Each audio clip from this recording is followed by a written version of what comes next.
ലോക്സഭയിൽ ബി.ജെ.പി. ഒറ്റയ്ക്ക് 370 സീറ്റ് നേടുന്നത് ആർട്ടിക്കിൾ 370 റദ്ദാക്കാൻ പോരാടിയ ശ്യാമപ്രസാദ് മുഖർജിക്കുള്ള ആദരവാകുമെന്ന് പ്രധാനമന്ത്രി നരേന്ദ്രമോദി. ഡൽഹിയിൽ നടക്കുന്ന ബി.ജെ.പി. ഭാരവാഹി യോഗത്തിൽ സംസാരിക്കുകയായിരുന്നു പ്രധാനമന്ത്രി. ബി.ജെ.പി. ദക്ഷിണേന്ത്യയിലും കരുത്തുറ്റ പാർട്ടിയാണെന്ന് ദേശീയ അധ്യക്ഷൻ ജെ.പി. നദ്ദയും വ്യക്തമാക്കി. വിവിധ വിഷയങ്ങളിൽ പ്രമേയം പാസാക്കി നാളെ ദേശീയ കൺവെൻഷൻ സമാപിക്കും.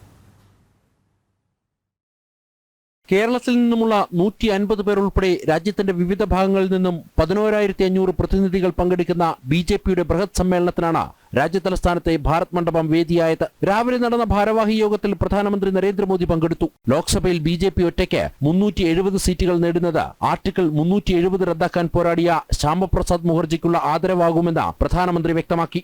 ലോക്സഭാ തെരഞ്ഞെടുപ്പ് മുൻനിർത്തി വരുന്ന 100 ദിവസം കേന്ദ്ര സർക്കാരിന്റെ വികസന നേട്ടങ്ങൾ ജനങ്ങളിലേക്ക് എത്തിക്കുവാനുള്ള പ്രചരണ പരിപാടികൾ വേഗത്തിലാക്കാനും പ്രധാനമന്ത്രി ആഹ്വാനം ചെയ്തു. ഉച്ചയ്ക്ക് ശേഷം നടന്ന ഉദ്ഘാടന സമ്മേളനത്തിന് പ്രധാനമന്ത്രിയും പാർട്ടി അധ്യക്ഷൻ ജെ.പി. നദ്ദയും ചേർന്ന് തിരിതെളിച്ചു. വനിതാ സംവരണ ബിൽ പാസാക്കിയതിനും അയോധ്യയിൽ രാമക്ഷേത്രം യാഥാർത്ഥ്യമാക്കിയതിനും പ്രധാനമന്ത്രി നരേന്ദ്രമോദിയെ യോഗം അഭിനന്ദിച്ചു. ബി.ജെ.പി. ദക്ഷിണേന്ത്യയിലും കരുത്തുറ്റ പാർട്ടിയാണെന്ന് ദേശീയ അധ്യക്ഷൻ ജെ.പി. നദ്ദ വ്യക്തമാക്കി. നാളെ രാവിലെ 9 മണിക്ക് ചേരുന്ന ദേശീയ കൗൺസിൽ വിവിധ വിഷയങ്ങളിൽ പ്രമേയം പാസാക്കി വൈകിട്ടോടെ പിരിയും.